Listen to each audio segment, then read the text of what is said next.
Welcome to epitome IAS study circle అండి. I'm Shravan Kumar Pannala. ఈరోజు మనము ఈ క్లాస్లో group 2 Telangana public service commission నిర్వహించినటువంటి గ్రూప్ 2లో పేపర్ 3 ఎకనామిక్స్ పార్ట్ గురించి క్వశ్చన్స్, మల్టిపుల్ చాయిస్ క్వశ్చన్స్ సంబంధించినటువంటి ఆన్సర్స్ డిస్కషన్స్ చేద్దామండి. ఓకే, ఫస్ట్ ఇండియన్ ఎకానమీ గురించి వివరణ ఇస్తాను. ఓకే, మనకు ఇండియన్ ఎకానమీలో ఏ టాపిక్ నుంచి ఎన్ని మార్క్స్ వచ్చాయి ఏంటి అనేటువంటి విషయాన్ని కనుక చూసినట్లయితే ఆల్ టాపిక్స్ ఈసారి కవర్ చేశాడు. మన గ్రూప్ 3లో కొన్ని టాపిక్స్ మేజర్గా కవర్ చేయలే. మేజర్గా ప్లానింగ్ కమిషన్ అని, అగ్రికల్చర్, ఇండస్ట్రీస్ సరిగా కవర్ చేయలే. బట్ ఈసారి పాపులేషన్ మీద 10 మార్కులు వచ్చాయి. ప్లానింగ్ కమిషన్ మీద 6 మార్క్స్ వరకు రావటం జరిగింది. 6 మార్కుల పేపర్ రావటం జరిగింది. ఓకే, పబ్లిక్ ఫైనాన్స్ మీద 7 మార్క్స్ రావటం జరిగింది.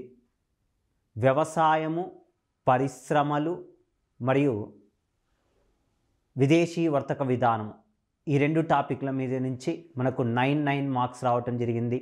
నేషనల్ ఇన్కమ్ కూడా 9 మార్క్స్ కవర్ చేశాడు.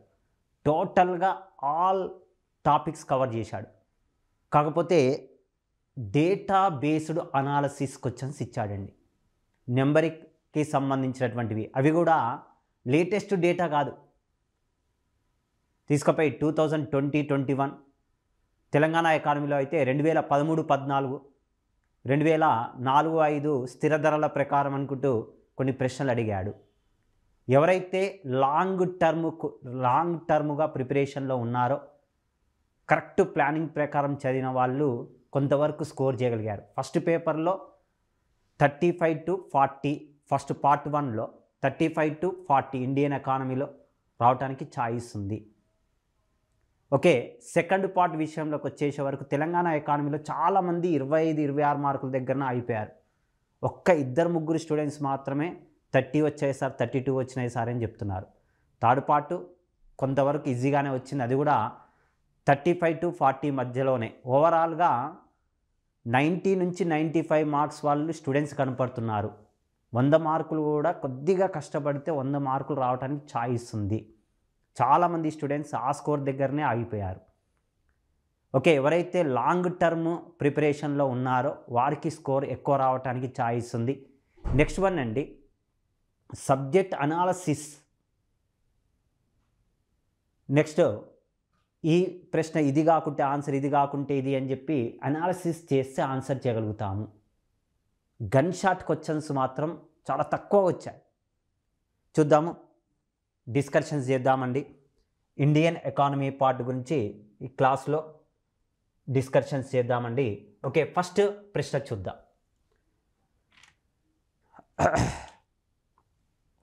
భారతదేశంలో జనాభా పెరుగుదలను తగ్గించటానికి క్రింది పథకాలలో ఏవి అమలు చేయబడ్డాయి? ఓకే, ఏ ఆప్షన్లో గుర్తింపు పొందిన సామాజిక ఆరోగ్య కార్యకర్త పథకము, ఆశా పథకము, గర్భ పరీక్ష కిట్ల ఏర్పాట్లు పథకము, మిషన్ పరివార్ వికాస్ అనేటువంటిది, third one clinical outreach team పథకము అనేటువంటివి ఇచ్చాడు. సరి అయిన సమాధానాన్ని ఎంచుకోండి. ఓకే, ఇది ఏ బుక్లో కూడా ఎవ్వరు కూడా కవర్ చేయలేదండి. ఎక్కడ కూడా ఇంతవరకు రానటువంటి ప్రశ్న. ఓకే, ఇది మన దేనికి సంబంధించినటువంటిదండి అంటే జనాభా పెరుగుదల కంట్రోల్ చేయడానికి భారత ప్రభుత్వం ఏ పథకాలను అమలు చేస్తుందని ఇచ్చాడు. వాస్తవానికి ఇవన్నీ కూడా కరెక్టేనండి. A, B, C, D అనేటువంటిది ఆప్షన్ మొత్తము కూడా కరెక్ట్ ఆన్సర్సే వస్తాయి. దీనిలో ఆన్సర్గా ఏమని చెప్పవచ్చండి అంటే అన్నీ కూడా correct ఆన్సర్స్గా A, B, C, D అనేటువంటివి అన్నీ కూడా మనము చెప్పడానికి ఆస్కారంగా ఉందండి. అన్ని స్కీమ్సెస్ కూడా అమలులోకి తీసుకురావటం జరిగింది ఈ స్కీమ్లో. ఓకే, నెక్స్ట్ వన్ అండి. ఫస్ట్ది ఆన్సర్ ఏదండి అంటే A, B, C, D అనేటువంటిది ఆన్సర్ అవుతుంది. నెక్స్ట్ మరొక ప్రశ్నలోకి వెళ్ళిపోదాం. జనాభాకు సంబంధించింది అడిగాడు. 2011 లో ఆయా రాష్ట్రాల జనాభా 2000 జనాభా లెక్కల ప్రకారం ఆధారంగా క్రింది రాష్ట్రాలను అవరోహణ క్రమంలో అమర్చుమని ఇచ్చాడు. అవరోహణ క్రమం అంటే పెద్ద నుంచి కిందికి, ఓకే, హైయెస్ట్ టు లోయెస్ట్ వరకు రావాలి. భారతదేశంలో అత్యధిక జనాభా కలిగినటువంటి రాష్ట్రాలు ఏమున్నాయి? హైయెస్ట్ పాపులేషన్ ఉన్నటువంటిది ఉత్తరప్రదేశ్, తర్వాత మహారాష్ట్ర, తర్వాత బీహార్, తర్వాత 4వ స్థానంలో వెస్ట్ బెంగాల్ ఉంది. ఇందులో ఉన్నటువంటి దాన్ని బట్టి చూద్దాం. ఓకే, ఇందులో ఫస్ట్ ఉత్తరప్రదేశ్ రావాలి, డి రావాలి. ఓకే, ఫస్ట్ ఆప్షన్ మనకు డి అనేటువంటిది రావాలండి.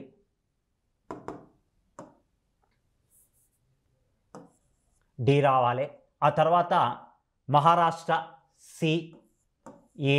ఓకే, మనకు 4th ప్లేస్లో వాస్తవానికి వెస్ట్ బెంగాల్ ఉంది, కానీ ఇక్కడ ఏది ఉందండి అంటే చూడండి డిసిఏ, ఏది మ్యాచ్ అయితే అది ఆన్సర్ అవుతుంది. చూడండి తమిళనాడు, తర్వాత కర్ణాటక, బిఏ, బిఈ అవుతుంది ఆన్సర్. కనుక చూస్తే డిసిఏబిఈ అవుతుంది. బీహార్, తమిళనాడు, మహారాష్ట్ర, ఉత్తరప్రదేశ్, కర్ణాటక. హయ్యెస్ట్ లోయెస్ట్ ఎవరైతే గుర్తుపెట్టుకున్నారో ఫస్ట్ 4 లాస్ట్ 4, దీనికి సంబంధించింది ఇంకో ప్రశ్న కూడా ఇచ్చాడు. ఓకే, ఇది DCAB is the correct answer అండి. ఆప్షన్ ఎందులో ఉందండి అంటే second option is the correct answer ఇక్కడ. నెక్స్ట్ మరొక ప్రశ్న గురించి వివరణ ఇస్తాను. ఓకే, ఇది కూడా పాపులేషన్ మీదనే అడిగాడు. పాపులేషన్కి సంబంధించినటువంటి ప్రశ్నే వచ్చింది. ఓకే, జనాభా సంఖ్యలో పెరుగుదల ఉన్నప్పటికీ 1980ల ప్రారంభము నుండి భారతదేశంలో సహజ జనాభా పెరుగుదల రేటు క్రమంగా తగ్గుతూ వచ్చింది. అందుకు గల కారణాలు ఏమిటి? ఓకే, ఇక్కడ చూసినట్లయితే 1980 నుండి జనాభా వృద్ధి రేటు అనేటువంటిది తగ్గింది. ఓకే, కరెక్టేనండి, జనాభా వృద్ధి రేటు తగ్గింది. మరి తగ్గటానికి గల కారణాలను విశ్లేషించండి అని ఇచ్చాడు. చూడండి 4 ఆప్షన్స్ ఉన్నాయి. First option, second, third, fourth. కనుక చూస్తే ఫస్ట్ ఆప్షన్ మరణాల రేటు కంటే నెమ్మదిగా జననాల రేటు తగ్గటం. మరణాల రేటు కంటే జననాల రేటు నెమ్మదిగా తగ్గిందని, జనన రేటు మరణాల రేటు దాదాపుగా ఒకే విధంగా ఉండటం. Okay, second option is the wrong option, edit చేసుకోవచ్చు. మరణాల రేటు కంటే వేగంగా జనన రేటు తగ్గటం. వేగంగా అయితే ఏం తగ్గలేదండి. వేగంగా అయితే మన దగ్గర అంత ఫాస్ట్గా రాపిడ్ గ్రోత్ రేట్ అనేటువంటిది డిక్రీజెస్ అనేటువంటిది ఏం కాలేదు, తగ్గలేదు. కాబట్టి ఇది కూడా ఉండదండి. మరణాల రేటు కంటే వేగంగా జననాల రేటు పెరగటం ఇది అసలు కాదండి. ఉన్నటువంటి ఆప్షన్లో కరెక్ట్ ఆప్షన్ ఏది కనపడుతుందండి అంటే first one is the correct answer. మరణాల రేటు కంటే నెమ్మదిగా జనన రేటు అనేటువంటిది తగ్గుతుంది. ఓకే, ఇది third one is the answer, first one is the option, correct option. Next, ఇది డైరెక్ట్ ప్రశ్న అడిగాడు. నాకు తెలిసి ఇది చాలామంది ప్రిపేర్ అయిన ప్రతి ఒక్క అభ్యర్థి కూడా ఇది ఆన్సర్ చేయగలుగుతాడు. డైరెక్ట్ ప్రశ్న అడిగాడు. ఏమడిగాడండి?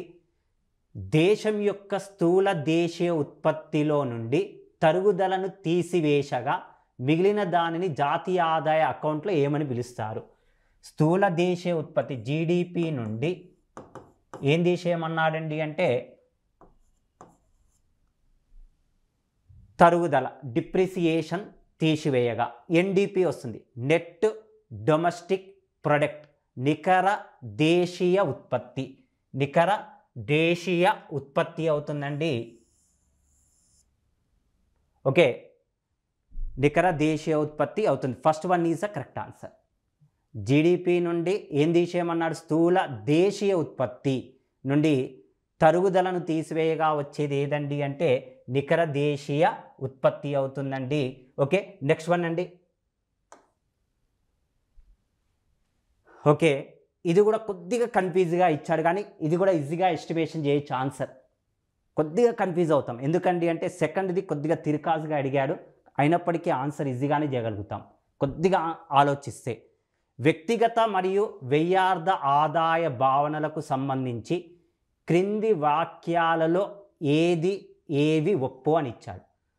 ఒక వ్యక్తి యొక్క వినియోగ వ్యయము ప్లస్ పొదుపు, ఆ వ్యక్తి పొదుపు అని ఇచ్చాడు. నెక్స్ట్ పొదుపు యొక్క వ్యయార్థ ఆదాయానికి సమానం అని ఇచ్చాడు. చూడండి, ఫస్ట్ది ఒక వ్యక్తి యొక్క వినియోగ వ్యయము పొదుపు ఆ వ్యక్తి యొక్క వ్యయార్థ ఆదాయానికి సమానం. మన గ్రూప్ 3లో అడిగాడు ఈ ప్రశ్న. గ్రూప్ 3లో ఎవరైతే రాశారో వాళ్ళు కీ పేపర్ ఎవరైతే చూసుకున్నారో ఇది కరెక్ట్, ఫస్ట్ది కరెక్టేనండి. సెకండ్ చూడండి, కొద్దిగా తిరకాసుగా ఇచ్చాడు. వ్యక్తిగత ఆదాయం వస్తుంది అని ఇచ్చాడు. ఇక్కడ చూడండి, పర్సనల్ ఇన్కమ్ గురించి ఇచ్చాడు, కాకపోతే కొద్దిగా తిప్పి ఇచ్చాడు. చూడండి, వ్యక్తిగత పన్నులను ఒక వ్యక్తి యొక్క వ్యయార్థ ఆదాయానికి జోడిస్తే మనకు వ్యక్తిగత ఆదాయము వస్తుంది. ఎవరైతే కొద్దిగా ప్రిపేర్ అయినటువంటి వ్యక్తులు ఈజీగా చేసేటట్టుగానే ఇచ్చాడు. ఓకే, ఫస్ట్ సెకండ్ రెండు కూడా కరెక్ట్ ఆన్సర్సేనండి. ఏ బి అనేటువంటివి రెండు కూడా కరెక్ట్ ఆన్సర్సే. ఓకే, ఇది fifth one is both are correct answers. Next, ఇది కూడా 2016లో అడిగినటువంటి ప్రశ్ననే, కాకపోతే మళ్ళీ తిప్పి ఒక రకంగా ఇచ్చాడు. 2016 గ్రూప్ 2లో కూడా వచ్చినటువంటి ప్రశ్న. 1949లో భారత ప్రభుత్వం ఏర్పాటు చేసిన జాతీయ ఆదాయ కమిటీ యొక్క చైర్మన్ మరియు సభ్యులు ఎవరు అని ఇచ్చాడు. 1949లో భారత ప్రభుత్వం ఏర్పాటు చేసిన జాతీయ ఆదాయ కమిటీ యొక్క చైర్మన్ మరియు సభ్యులు ఎవరు? చైర్మన్గా పిసి మహలనోబిస్ మరియు సభ్యులుగా డిఆర్ గాడ్గిల్ మరియు వికేఆర్వి రావ్ అని ఇచ్చాడు. ఓకే, ఇక్కడ ఈ ఆప్షన్లు చదవాల్సిన అవసరం ఉందా? చూడండి, మనకు చైర్మన్గా పిసి మహలనోబిస్ ఉన్నాడు, ఇతర సభ్యులుగా DR Gadgil, VKRV Rao. First ఆప్షన్లోనే మనకు ఆన్సర్ ఉందండి. మొదటి ఆప్షనే కరెక్ట్ ఆన్సర్. ఇక మిగతా వాటి జోలికి పోవాల్సిన అవసరం లేదు. ఎందుకండి అంటే ఇక్కడ ఒక ప్రశ్న ఇచ్చాడండి తెలంగాణ ఎకానమీలో. అత్యధిక వ్యవసాయ వృద్ధి రేటు అని చెప్పి వరుసగా 4 ఇయర్స్ ఇచ్చాడు. మనకు కరోనా టైంలో పాజిటివ్ గ్రోత్ రేట్ వచ్చినటువంటిది ఇండియాలో ఏదండి అంటే కరోనా టైంలో వ్యవసాయ రంగమే ఎక్కువగా పాజిటివ్, మిగతావి రుణాత్మకం వచ్చాయి. వాటిని బేస్ చేసుకుని కూడా క్వశ్చన్స్ ఇచ్చాడు. ఒక్కొక్క ప్రశ్న 2 minutes పడుతుందండి చదవటానికి, దాన్ని ఆన్సర్ చేయాలి అంటే. అలాంటిది 1 minute చేయాలి అంటే ఇక్కడ ఫస్ట్ది ఆన్సర్ వచ్చేసింది. ఇక్కడ టైం వేస్ట్ చేయొద్దు. ఇక నెక్స్ట్ వన్, మరొక ప్రశ్న గురించి చూద్దాం. క్రింది వాటిలో ఏది దేశీయ ఆదాయము ఉత్పత్తి యొక్క మొత్తము దేశీయ డిమాండ్లో ఒక భాగము కాదు అని ఇచ్చాడు. ఇది కూడా ఈజీ క్వశ్చనేనండి. ఓకే, ఇక్కడ జీడిపి గురించి ఇచ్చాడు. క్రింది వాటిలో ఏది దేశీయ ఆదాయం అని ఇచ్చాడు. జీడిపిదే. వ్యాపార సంస్థల పెట్టుబడి వ్యయం, ఇతర దేశాల నుండి నికర రుణాలు, కుటుంబాల వినియోగ వ్యయము, నెక్స్ట్ ప్రభుత్వం యొక్క వస్తువులు మరియు సేవల కొనుగోలు అని ఇచ్చాడు. దీనిలో కనుక చూసుకున్నట్లయితే జీడిపిలో విదేశీ మారక ద్రవ్యం కల్పం కదా. ఉన్నటువంటి ఆప్షన్లో ఏదండి అంటే ఉన్నది కరెక్ట్ భాగం కాదు అని ఇచ్చాడు. Second one is the correct answer. Okay, ఇతర దేశాల నుండి నికర రుణాలు అనేటువంటివి యాడ్ చేయమండి. Second one is the correct answer. Next, జాతీయ ఆదాయానికి సంబంధించిన క్రింది వాక్యాలలో ఏవి ఒప్పు? ఆధార సంవత్సరాలతో అంచనా వేసిన జాతీయ ఆదాయాన్ని స్థిర ధరల్లో జాతీయ ఆదాయం అంటారు. ఆధార సంవత్సరాలలో అంచనా వేసిన జాతీయ ఆదాయాన్ని స్థిర ధరల్లో జాతీయ ఆదాయం అంటారు. కరెక్ట్ ఆన్సరేనండి. నెక్స్ట్, ప్రస్తుత ధరల్లో అంచనా వేసిన జాతీయ ఆదాయము ధరల్లో వచ్చే మార్పులను పరిగణలోకి తీసుకోకూడదు అని ఇచ్చాడు. ఓకేనండి, వాస్తవానికి పరిగణలోకి తీసుకోవాలండి. ఇది రాంగ్ ఆప్షన్, రాంగ్. యుద్ధ కాలంలో జాతీయ ఆదాయాన్ని భవిష్యత్తు ధరల్లో కూడా అంచనా వేస్తారు. ఎక్కడ మనకి ఈ పాయింట్ అసలు ఎక్కడ కూడా లేదు యుద్ధ సమయంలో. నెక్స్ట్ జాతీయ ఆదాయం మొత్తము జనాభాతో భాగిస్తే వ్యక్తిగత ఆదాయం వస్తుంది. కాదండి, తలసరి ఆదాయం వస్తుంది. జాతీయ ఆదాయం మొత్తము జనాభాతో భాగిస్తే వచ్చేది ఏదండి అంటే తలసరి ఆదాయము అని చెప్పొచ్చు. అంటే BCD is the wrong answer, A is the correct answer. A మాత్రమే కరెక్ట్ అండి, ఏ మాత్రమే correct answer. Next one, A మాత్రమే కరెక్ట్ ఆన్సర్ అండి. నెక్స్ట్ వన్, క్రింది వాటిలో ఏది ప్రోత్సాహక స్థాయిలో నిర్ణయించిన భారత ప్రభుత్వ కనీస మద్దతు ధర విధానం యొక్క ప్రాథమిక లక్ష్యము కాదు అని ఇచ్చాడు. క్రింది వాటిలో ఏది ప్రోత్సాహక స్థాయిలో నిర్ణయించిన భారత ప్రభుత్వ కనీస మద్దతు ధర మినిమం సపోర్ట్ ప్రైజెస్ మీద అడిగాడు. ప్రాథమిక లక్ష్యము కాదు అని ఇచ్చాడు. చూడండి 4 ఆప్షన్స్ చూద్దాము. అతి తక్కువ ధరల వద్ద పేదల ఆహారపు ధాన్యాలను కొనుగోళ్లు చేసేటట్టు చూడటము, ఉత్పత్తిని పెంచడం ద్వారా కర్షకుల ఆదాయాన్ని పెంచటము, వ్యవసాయ రంగంలో కర్షకులు ఎక్కువ పెట్టుబడి పెట్టే విధంగా ప్రేరేపించటము, మెరుగైన పంట ఉత్పత్తి సాంకేతికతను కర్షకులు వాడే విధంగా ప్రేరేపించటం అని ఇచ్చాడు. 4 ఇచ్చాడు. ఉన్నటువంటి ఆప్షన్లో పెట్టుబడి పెట్టే విధంగా ప్రోత్సహించడం అనేది ఉండదండి. మినిమం సపోర్ట్ ప్రైజెస్ కనీస మద్దతు ధరలో పెట్టుబడిని ప్రోత్సహించేటట్టుగా ఉండదు కాబట్టి ఉన్నటువంటి ఆప్షన్లో third one is a correct answer. Okay, next one, మరొక ప్రశ్న గురించి చూద్దామండి. Next one, okay, match the following ఇచ్చాడు. Gross national product, next net national product at market prices, gross domestic product అని ఇచ్చాడు. చూడండి ఇందులో ఆన్సర్ చూద్దాం. Gross national product at market prices, market prices అనేటువంటిది పక్కకు పెట్టండి. ఫస్ట్ పెడితే ఏమొస్తుందండి అంటే ఇక్కడ మార్కెట్ ప్రైజెస్ చూడండి, ఏ ఈజ్ ద 4 ఆన్సర్. ఇక్కడ చూస్తే net national product at market prices plus depreciation. Yeah correct అండి. ఫస్ట్ దాన్ని బట్టి చూడండి, మిగతా ఆప్షన్లో 4th ఆప్షన్ కనపడతలేదు కాబట్టి ఈ ఒక్క దాన్ని గురించే చెప్పవచ్చండి. ఏ ఆప్షన్లో 4 వస్తుంది? Net national product at market prices plus depreciation. చూడండి సెకండ్ ఆప్షన్ కనుక చూస్తే net national product at market prices 3 is the correct answer. Net national product at factor cost plus indirect taxes minus subsidies. Next one gross, third one gross domestic product అని ఇచ్చాడు. First option is a correct.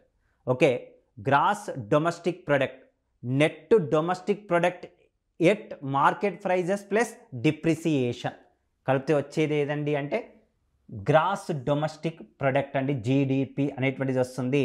First one is the correct answer.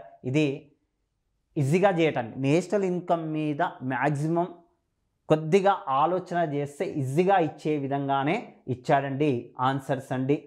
Next మరొక ప్రశ్న గురించి discussion చేద్దాం. Okay, ఇది తెలుగులో ఇచ్చాడు, ఇంతకుముందు ఇంగ్లీష్, ఇది Telugu.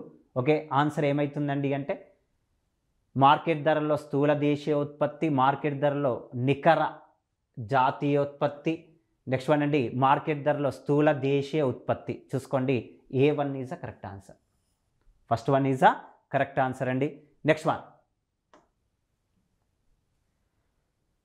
Okay, which of the following the statement is true in a related in the agriculture sector in India. ఓకేనండి 18.5. నెక్స్ట్ ఓకే, తెలుగులో చూద్దాము.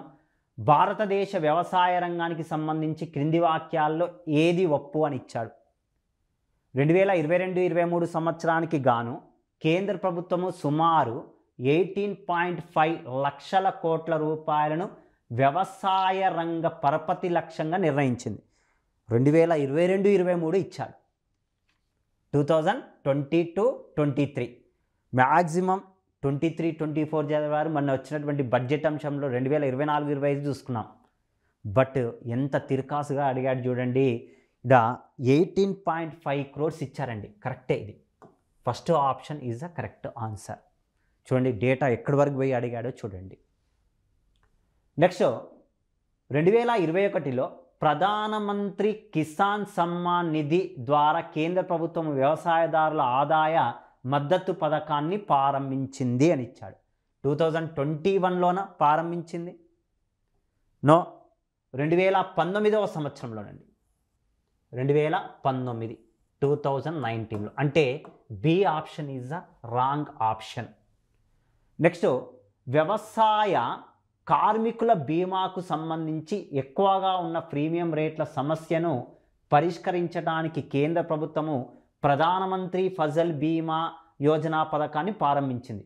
వ్యవసాయ కార్మికుల బీమాకు సంబంధించింది కాదండి. వాస్తవానికి చెప్పాలండి అంటే పంటల బీమాకి ఇవ్వటం కోసం దాని యొక్క ముఖ్య ఉద్దేశం ప్రధానమంత్రి ఫసల్ బీమా యోజన కాబట్టి ఇది కూడా రాంగ్ ఆప్షన్గా కనపడుతుంది.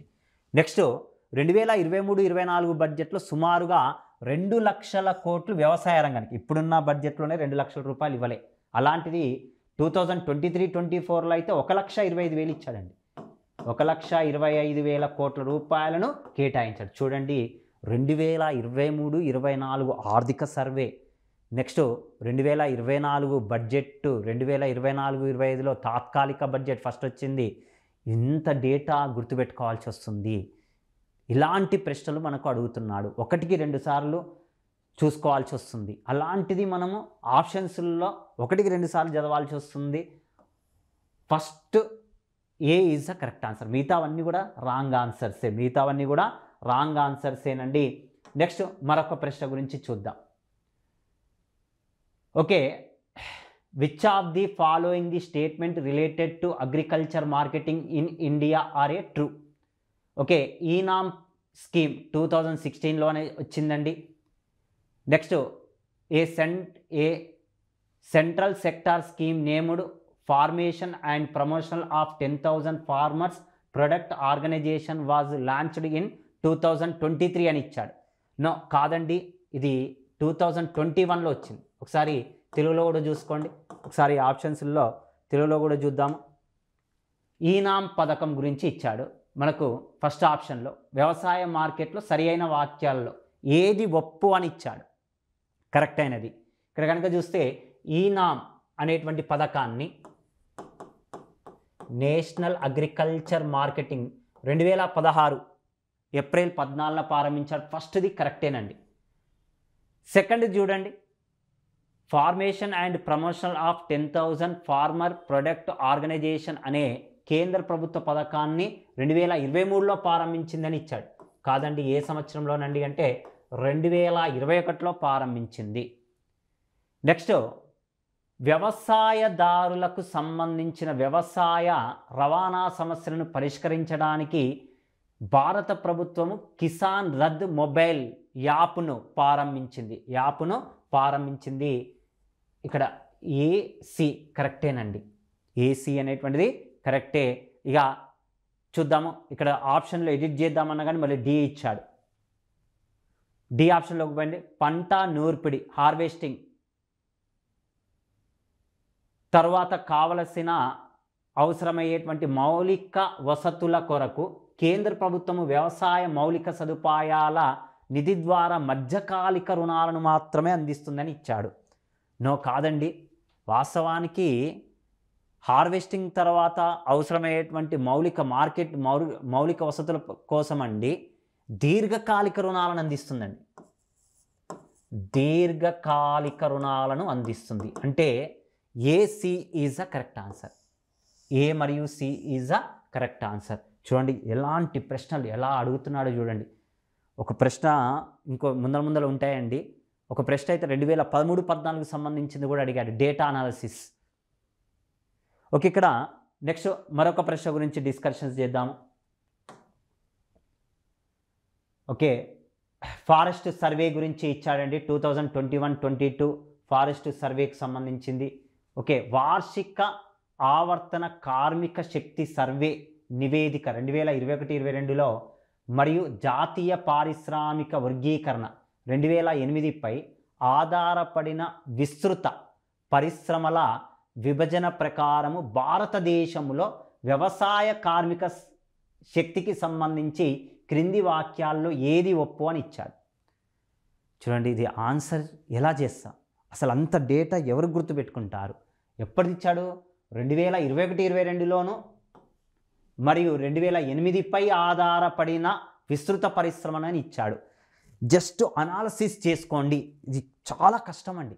ఎందుకండి, వాస్తవానికి ఇప్పుడు ఇచ్చినటువంటి డేటా ప్రకారం అయితే లేబర్ ఫోర్స్లో కనుక చూసుకున్నట్లయితే మనకు పీరియాడిక్ లేబర్ ఫోర్స్ డేటాను కనుక చూసుకున్నట్లయితే దాదాపుగా ఇండియాలో స్త్రీ పురుషులు కలిపి కార్మిక శక్తిలో వాటా 59% వరకు ఉన్నట్టుంది. దీన్ని బేస్ చేసుకొని చూద్దామండి. వ్యవసాయ రంగంలో పురుషుల కార్మికుల శాతము మహిళా వ్యవసాయ కార్మికుల శాతము కంటే తక్కువగా ఉంది. ఇది కరెక్టేనండి. వ్యవసాయంలో స్త్రీలు ఎక్కువగా పనిచేస్తున్నారు, పురుషులు తక్కువగా పనిచేస్తున్నారు. ఇది కరెక్ట్ ఆన్సరే.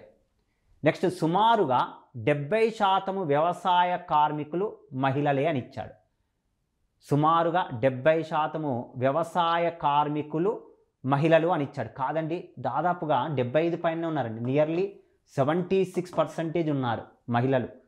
ఓకేనండి. కాబట్టి ఏ మాత్రమే కరెక్ట్ అండి. ఏ మాత్రమే correct answer. Third option is the correct answer. Next, భారతదేశంలో నీటిపారుదల పథకాలకు సంబంధించి క్రింది వాక్యాల్లో ఏది ఒప్పు అని ఇచ్చాడు. ఒకసారి ఇంగ్లీష్లో కూడా చూసుకోండి. Which of the following the statements are a true in a relation to irrigation scheme in India. ఓకేనండి, మనకు ఇరిగేషన్కి సంబంధించినటువంటి స్కీమ్ ఏమొచ్చిందండి? ప్రధానమంత్రి కృషి సించాయి యోజన గురించి ఇచ్చాడు. మొన్న కూడా గ్రూప్ 3లో అడిగాడు ఇలాంటి ప్రశ్నే. ప్రధానమంత్రి కృషి సించాయి యోజన మీదనే ఇచ్చాడు. వ్యవసాయ భూములకు భౌతికంగా నీళ్లు అందుబాటులో ఉండే విధంగా చూసి మరియు హామీ ఇవ్వబడిన నీటిపారుదల కింద సాగు విస్తీర్ణము విస్తరించే ఉద్దేశంతో ప్రధానమంత్రి కృషి సించాయి యోజన పథకాన్ని కేంద్ర ప్రభుత్వము ప్రారంభించింది. కరెక్టేనండి. ప్రధానమంత్రి కృషి సించాయి యోజన యొక్క ఇంపార్టెన్స్ ఏందండి? మైక్రో ఇరిగేషన్ వాటిని ప్రోత్సహించడం కోసము దీన్ని ఇంట్రడ్యూస్ చేయడం జరిగింది. మొదటిది ఫస్టే కరెక్టేనండి. ఓకే, సెకండ్ది కూడా కరెక్టే. హర్ ఖేత్ కో పానీ అనేది ప్రధానమంత్రి కృషి సించాయి యోజనలో ఒక భాగం అని ఇచ్చాడు. నెక్స్ట్ థర్డ్ వన్ చూడండి. ఉపరితల చిన్న నీటిపారుదల పథకము హర్ ఖేత్ కో పానీ పథకంలో ఒక ఉపభాగము అని ఇచ్చాడు. ఈ మూడు కూడా కరెక్టే. ఇక్కడ కనుక చూస్తే డి ఆప్షనే కొద్దిగా చూడండి. 2013-14లో కేంద్ర ప్రభుత్వము ప్రధానమంత్రి కృషి సించాయి యోజన పథకాన్ని ప్రారంభించిందని ఇచ్చాడు. కాదండి, 2014లో ప్రారంభించింది. 2014లో ప్రారంభం జరిగిందండి, 13లో కాదండి. Okay, ABC is the correct answer. ABC is the correct answer. Okay, next మరొక ప్రశ్నలోకి వెళ్ళిపోదాం. ఓకే, ఇది arrange the following the crops ascending order based on the minimum support prices base చేసుకొని ఇచ్చాడు. ఖరీఫ్ మార్కెటింగ్ 2023-24 లేటెస్ట్ డేటా కాదు, 2024-25 కాదు, 2023-24 మీద అడిగాడు. ఓకే, గత సంవత్సరంది అడిగాడండి. చూద్దాం, తెలుగులో కూడా ఒకసారి చూసుకోండి. 2023-24 ఖరీఫ్ మార్కెటింగ్ కాలంలో కనీస మద్దతు ధరలు రూపాయల్లో ప్రతి క్వింటాల్కు ఆధారంగా కింది పంటలను ఆరోహణ క్రమం అంటే కింది నుంచి పైకి. ఓకే, నాకు వాస్తవానికి సార్ నాకు వరి గుర్తుంది, ఒక 2 పంటలే గుర్తున్నాయి, అన్ని పంటలు ఎలా గుర్తుపెట్టుకుంటా? ఎవ్వరు కూడా గుర్తుపెట్టుకోరండి. అంత డేటా చదవాలి అండి అంటే 22 క్రాప్స్ది మినిమం సపోర్ట్ ప్రైజెస్ గుర్తుపెట్టుకోవాలి అండి అంటే మనకు సాధ్యం కాదు. జస్ట్ అనాలిసిస్ చేసుకోండి, కొద్దిగా ఈజీగా చేస్తాం. చూడండి, ప్యాడీ 2180 పైగా ఇచ్చాడండి. సాధారణ రకము 2183 రూపాయలు ఉన్నట్టుంది. ఉన్నటువంటి దానిలో మొక్కజొన్నకు తక్కువ ఉంటుందండి. మొక్కజొన్నకు తక్కువగా ఉంటుంది, రాగులకు ఎక్కువ వస్తుంది. ఈ 4 పంటల్లో చూడండి, జొన్నలు హైబ్రిడ్ వరి, ఓకే, మొక్కజొన్న మేజ్, రాగులు అని ఇచ్చాడు. ఈ 4 పంటల్లో మనకు సి ఆప్షన్ ఉండాలి, డి ఆప్షన్ రావాలి. అదే దాన్ని బట్టి ఆన్సర్ చేయగలుగుతాం. చూడండి, కొద్దిగా అనాలిసిస్ చేసుకోండి, ఈజీగా ఆన్సర్ చేయగలుగుతాం. సి మొక్కజొన్న అండి, దాదాపుగా 2090 రూపాయలు వచ్చినట్టుంది. ఆ తర్వాత వరి 2183 రూపాయలు, వరి కంటే ఎక్కువగా జొన్నలకు ఇవ్వటం జరిగిందండి. తర్వాత రాగులకు ఇవ్వటం జరిగింది. ఓకే, ఏ బి సి డీలలో ఆన్సర్ ఏమవుతుందండి అంటే ఏమిచ్చాడండి అంటే ఇక్కడ హయ్యెస్ట్ ఏమిచ్చాడండి, ఆరోహణ క్రమము అని ఇచ్చాడు. ఆరోహణ క్రమం. ఓకే, ఆరోహణ క్రమము అంటే ఏంటండి, కింది నుంచి పైకి రావాలి. Okay, C B A D అవుతుంది. Second one is the correct answer. Right, చూడండి ఎంత కన్ఫ్యూజన్స్గా అడుగుతున్నాడు చూడండి. నెక్స్ట్ వన్, భారతదేశంలో డిజిటల్ సేవలకు సంబంధించి క్రింది వాక్యాలలో ఏవి ఒప్పు అని ఇచ్చాడు. ఓకే, రెండు ఆప్షన్స్ ఉన్నాయి. జీవన్ ప్రమాణ్ అనేటువంటి పథకం, జీవన్ ప్రమాణ్ అనేది పెన్షన్దారులకు దోహదపడే బయోమెట్రిక్ డిజిటల్ సేవ. Second option B option, digital India పథకాన్ని 2019లో ప్రారంభించారు అని ఇచ్చాడు. జీవన్ ప్రమాణ్ అనేది పెన్షన్దారులకు దోహదపడే స్కీమేనండి. First one is the correct ఆన్సరే. డిజిటల్ ఇండియా కార్యక్రమం పథకాన్ని 2019 కాదండి, 2015లో. Gun shot ఆన్సరేనండి. ఏ మాత్రమే కరెక్ట్ అవుతుంది, ఏ మాత్రమే correct. Option third one is the correct answer.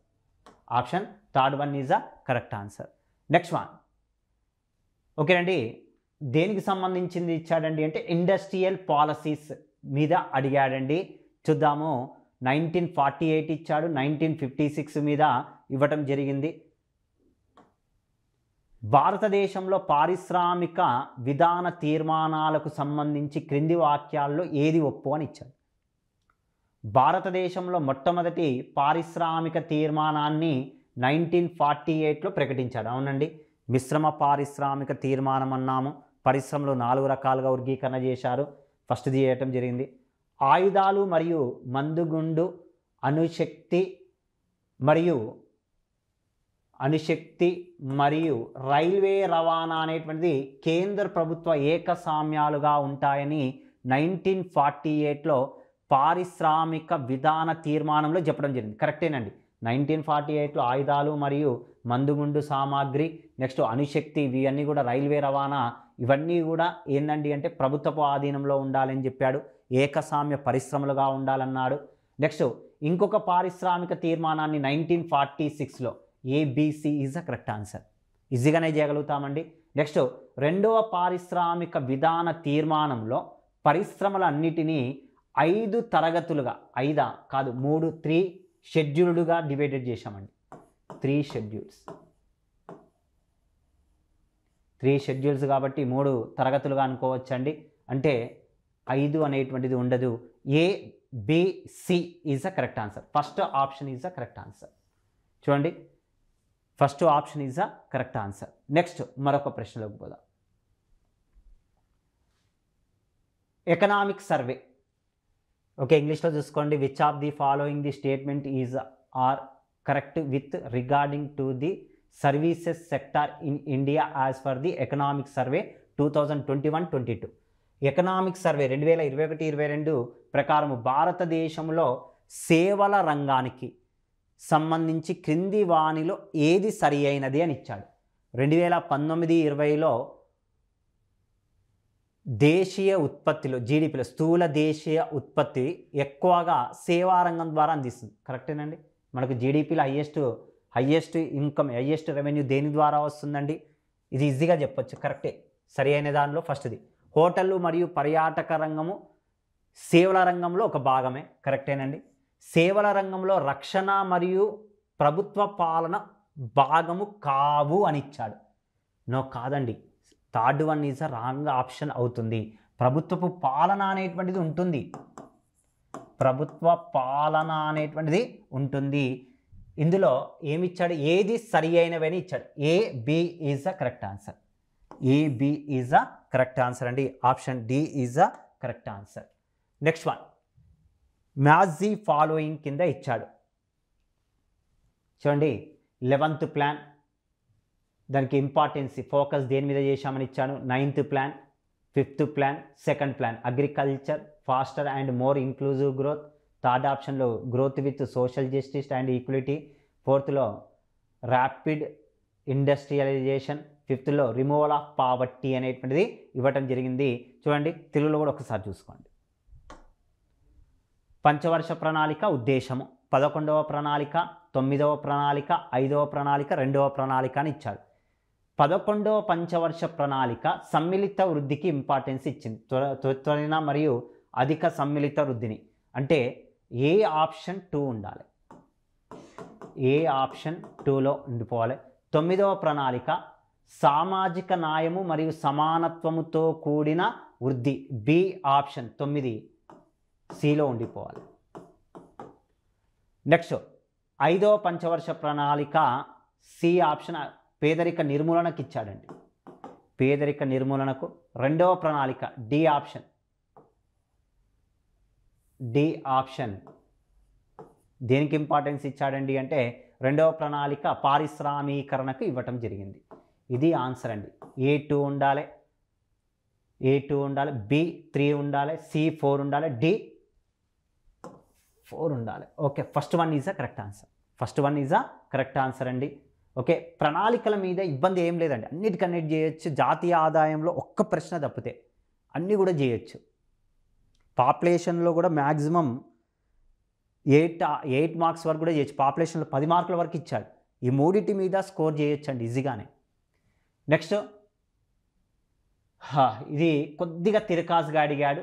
Consider the following, ధృవీకరణ, ఇక్కడ క్రింది వాక్యాలను పరిగణించండి అని ఇచ్చాడు. ఆప్షన్ ఏ ధృవీకరణ ఏ, భారత ఆర్థిక వ్యవస్థలో 1991వ సంవత్సరంలో మొదలైన సరళీకరణ పోటీ మార్కెట్లకు దారితీసింది. ఓకేనండి, the liberation of Indian economy is a 1991.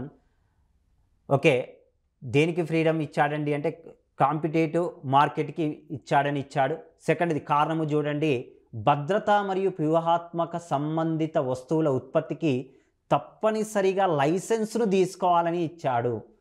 1991వ పారిశ్రామిక విధానము తీర్మానంలో ఒక ప్రధానమైన అంశము అని ఇచ్చాడు. అయితే వాస్తవానికి ఏ ఆర్ రెండు కూడా కరెక్టే, కానీ ఏకు ఆర్ సరి అయిన వివరణ కాదు. ఎందుకండి, ఇదేమో ఎల్పిజి విధానం గురించి ఇచ్చాడు, లిబరైజేషన్, ప్రైవేటైజేషన్, గ్లోబలైజేషన్, సరళీకరణము అనేటువంటి విధానం ఇచ్చాడు. తర్వాత మనకు పోటీతత్వం పెరిగింది. కానీ ఇది భద్రత మరియు వ్యూహాత్మక వస్తువుల లైసెన్సింగ్ సంబంధించింది అంటే ఐడిఆర్ఏ మీద ఇచ్చాడు. తీసుకుపోయి ఇండస్ట్రియల్ డెవలప్మెంట్ రెగ్యులేటింగ్ యాక్ట్ మీద అడిగాడు. ఓకే, 1956లో తీసుకొచ్చారు. 91లో భద్రత మరియు వ్యూహాత్మక అంటే కరెక్టే, ఏఆర్ రెండు కరెక్టే, కానీ ఇదేమో ఐడిఆర్ఏ లైసెన్స్కి సంబంధించింది, ఇదేమో గ్లోబలైజేషన్కి సంబంధించినటువంటి అంశాలండి. ఏకు మరియు ఆర్ రెండు ఒప్పే, కానీ ఏకు ఆరు సరి అయిన వివరణ కాదు అండి, వివరణ కాదు. చాలామంది ఇది రెండు కరెక్టే అనుకుంటారు. కొద్దిగా డెప్త్గా ఆలోచిస్తే ఇది ఐడిఆర్ఏకు సంబంధించింది, అది ఎల్పిజి నమూనాకు సంబంధించింది. కాబట్టి ఆప్షన్ సెకండ్, రెండు ఆప్షన్స్ కరెక్టే, కానీ ఏకు ఆరు సరి అయిన వివరణ కాదు అని చెప్పవచ్చు. ఓకేనండి, నెక్స్ట్ వన్. 2022-23 బడ్జెట్ అంచనాల్లో కేంద్ర బడ్జెట్ అంచనాలకు సంబంధించి స్థూల దేశీయ ఉత్పత్తి క్రింది వానిలో లోటు శాతాన్ని డెఫిసిట్ అవరోహణ క్రమంలో రాయండి. Okay, GDP related to union budget 2022-23లో డిసైడింగ్ ఆర్డర్ డెఫిసిట్స్ రాయమన్నాడు. లోటు ఏ ఇయర్ది ఇచ్చాడు? 2022-23 ఇచ్చాడండి. 2022-23 ఇవ్వటం జరిగింది. ఓకేనండి, ఇది కూడా కంపారిజన్ ఆన్ 2024-25 బేస్ని బట్టి కూడా చేసుకోవచ్చు. ఓకే ఓకే, నేనంటే సబ్జెక్ట్ చెప్పేటి వాళ్ళం కాబట్టి ఈజీగా చేయగలుగుతాం ఆన్సర్. ఎందుకండి, ఉన్నటువంటి దానిలో ఏమిచ్చాడు? అవరోహణ అని ఇచ్చాడు, పైనుంచి కిందికి. ద్రవ్య లోటు ఎక్కువగా వచ్చింది యాజ్ టీజ్గా. వాస్తవానికి 2022-23లో 6.4% వరకు వచ్చింది. అంటే ఆప్షన్ సి ఉండాలి. మనకు సి ఆప్షన్ రెండు ఉన్నాయి చూడండి, మూడవది ఉంది, నాలుగవది ఉంది. తర్వాత రెవెన్యూ లోటు అండి, దాదాపుగా 3.8 మీద వచ్చింది. 3.8 మీద వచ్చింది. 3A ఉండాలి. Fourth one is option. Okay, ప్రాథమిక లోటు ఎంత వచ్చిందండి అంటే 2.8 వచ్చిందండి. స్వార్థక రెవెన్యూ లోటు ఎంత వచ్చిందండి అంటే 2.6% వచ్చింది. ఓకే, ఏం రావాలండి మనకు? CABD is the correct answer. Option fourth one is the correct answer. Okay, next one. క్రింది వాటిలో ఏది 2023-24 కేంద్ర బడ్జెట్ యొక్క ప్రాధాన్యత అంశము కాదు అని ఇచ్చాడు. 2023-24 బడ్జెట్ యొక్క ప్రాధాన్యత కానిది అని ఇచ్చాడు. Okay, which of the following is a not a priority of 2023-24 union budget. ఓకేనండి, ఇది మనకు 2023-24 ఆర్థిక సంవత్సరాల్లో నిర్మలా సీతారామన్ 7 అంశాలకు ప్రాధాన్యత ఇస్తూ సప్తఋషి అని చెప్పి అనౌన్స్మెంట్ చేసిందండి మన నిర్మలా సీతారామన్. మనకు ఐడియా ఉండొచ్చండి. సప్త అంటే ఏంటండి అంటే 7 అంశాలకు ప్రాధాన్యత ఇచ్చింది. ఇందులో కానిది ఏది అని ఇచ్చాడు. మనకు మొత్తం 7 అంశాలు ఉన్నాయండి. హరిత వృద్ధి, గ్రీన్ గ్రోత్, నెక్స్ట్ ఎగుమతులకు ప్రోత్సాహం, సమ్మిళిత అభివృద్ధి, మౌలిక వసతులు మరియు పెట్టుబడి. ఇందులో 7 అంశాలలో ఎక్స్పోర్ట్స్ ప్రమోషన్స్ ఒకటి ఉండదండి. ఇది ఒక్కటి మాత్రం ఉండదు. చూడండి, హరిత వృద్ధి ఉంది, సమ్మిళిత అభివృద్ధి ఉంది, మౌలిక వసతులు మరియు పెట్టుబడి అనేటువంటిది ఉందండి.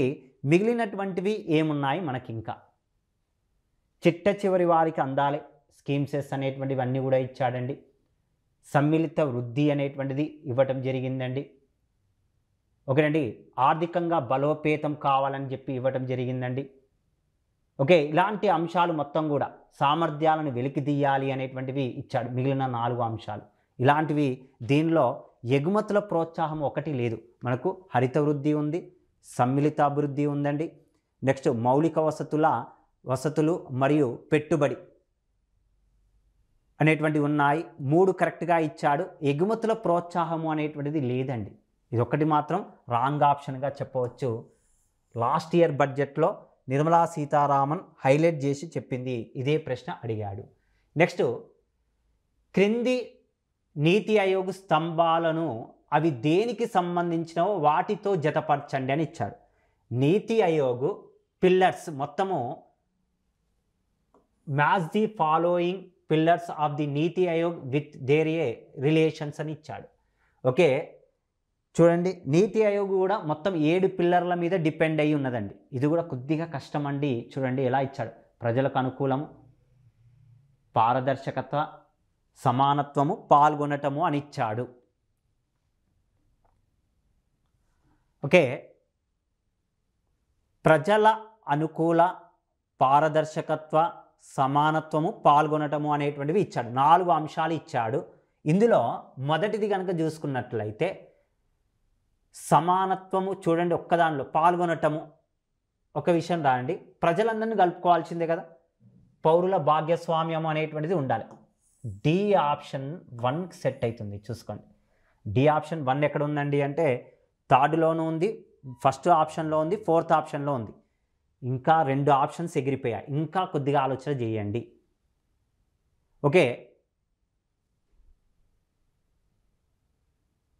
నెక్స్ట్ ప్రజల అనుకూలము అని ఇచ్చాడు. ప్రజల అనుకూలం అంటే సామాజిక మరియు వైయక్తిక ఆకాంక్షల నెరవేర్చడం అని వస్తుంది. ఏ ఆప్షన్ 4th వెళ్ళిపోతుందండి. ఏ ఆప్షన్ 4th వెళ్ళిపోతుంది అంటే ఈ రెండిటిని బట్టే 4th ఆప్షన్ అని చెప్పి చెప్పవచ్చు. బి ఆప్షన్ ఉంది, పారదర్శకత, ప్రతిస్పందించేటువంటి ప్రభుత్వం అండి. పారదర్శకత అంటే ఏంటంటే కరెక్ట్గా ఉండాలి, దానికి ప్రతిస్పందిస్తుందని ఇచ్చాడు. సమానత్వం, యువతకు సమాన అవకాశాలు అని ఇచ్చాడు. సికి 3నే ఉండాలి. 4th one is the correct answer. Elimination process కంపల్సరీగా ఉండాల్సిందేనండి. ఎలిమినేషన్ ప్రాసెస్ అనేటువంటిది కంపల్సరీగా ఉండాల్సిందే. నెక్స్ట్, భారతదేశంలో పంచవర్ష ప్రణాళికలకు సంబంధించి క్రింది వాక్యాలలో ఏవి ఒప్పు అని ఇచ్చాడు. ఓకే, భారతదేశంలో పంచవర్ష ప్రణాళికకు సంబంధించినటువంటిది ఇచ్చాడండి. Which of the following the statement is are a true in a relation to 5 years plans in India అని ఇచ్చాడు. ఓకే, 1978 నుండి 82 కాలానికి నిరంతర ప్రణాళికలను అమలు పరచటం జరిగింది అని ఇచ్చాడు. వాస్తవానికి నిరంతర ప్రణాళికలను 1978 నుంచి 83 కనుక్కున్నారు, కానీ 80లోనే రద్దయింది. 80లో కాంగ్రెస్ ప్రభుత్వం అధికారంలోకి రావడంతో జనతా గవర్నమెంట్ ఇంట్రడ్యూస్ చేయబడినటువంటి రోలింగ్ ప్లాన్స్ను రద్దు చేయటం జరిగింది. కాబట్టి option A is the wrong.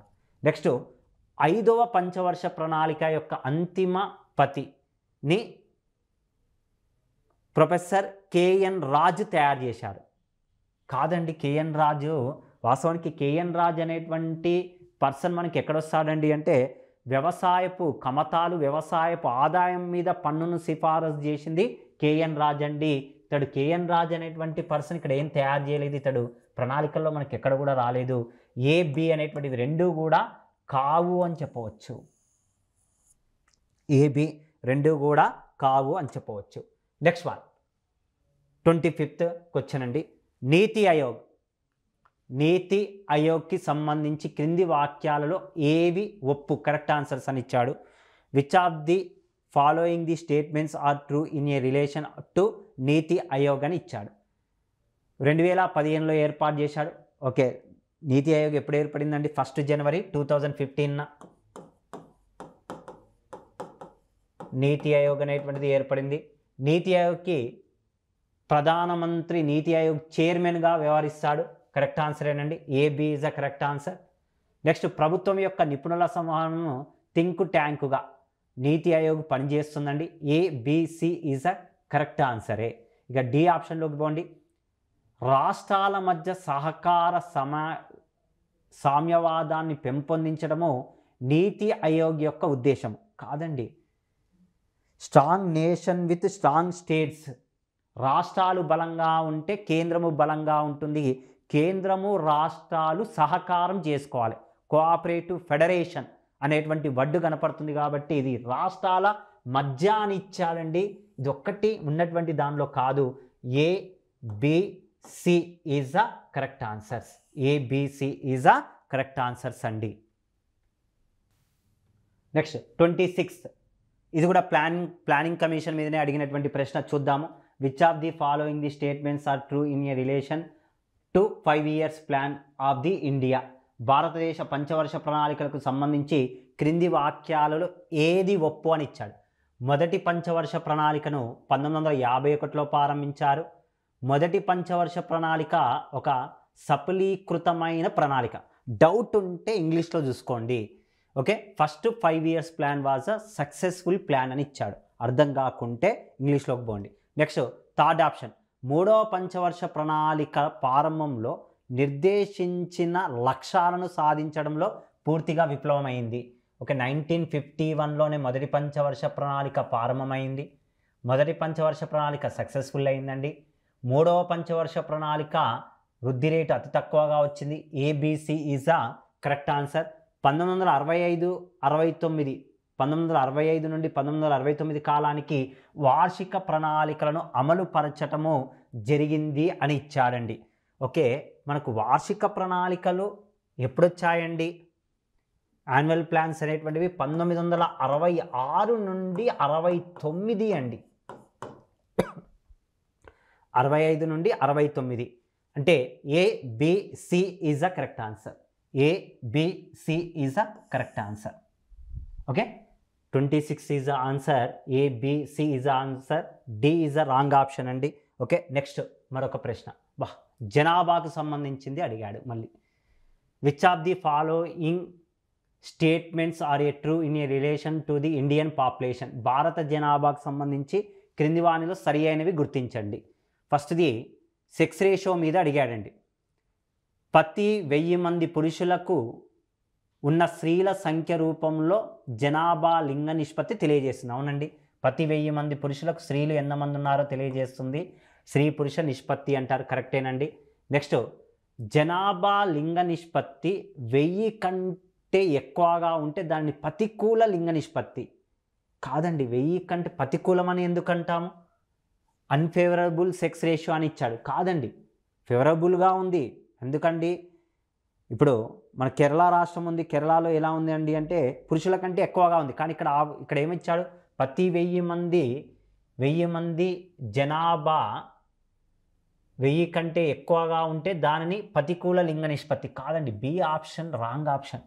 2011లో భారతదేశ జనాభా లింగ నిష్పత్తి 1000 కంటే తక్కువగా ఉంది అని ఇచ్చాడు. 1000 కంటే తక్కువగానే ఉంది. 943:1000.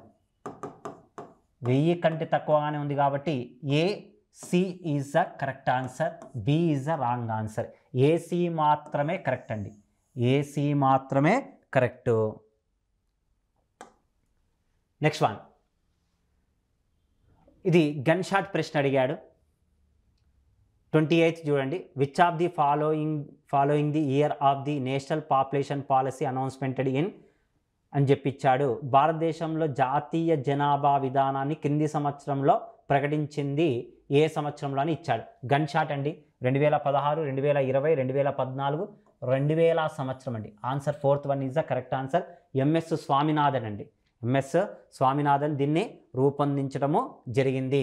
నెక్స్ట్ ఇంకొక గన్ షాట్ క్వశ్చన్ అడిగాడు.